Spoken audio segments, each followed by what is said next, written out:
حضرت ابو ہریرہ رضی اللہ تعالیٰ عنہ بیان کرتے ہیں، رسول اللہ صلی اللہ علیہ وآلہ وسلم نے فرمایا، جس شخص سے علم کی کوئی بات پوچھی جائے جسے وہ جانتا ہو، پھر وہ اسے چھپائے تو روز قیامت اسے آگ کی لگام ڈالی جائے گی۔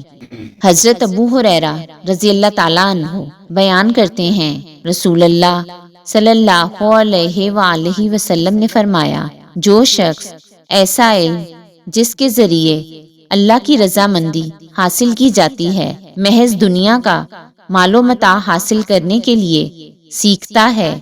تو وہ روز قیامت جنت کی خوشبو بھی نہیں پائے گا۔ حضرت ابن مسعود رضی اللہ تعالیٰ عنہ بیان کرتے ہیں، رسول اللہ صلی اللہ علیہ وآلہ وسلم نے فرمایا، اللہ اس شخص کے چہرے کو تر و تازہ رکھے جس نے میری حدیث کو سنا، اسے یاد کیا، اس کی حفاظت کی اور پھر اسے آگے بیان کیا۔ بسا اوقات اہل علم فقیہ نہیں ہوتے اور بسا اوقات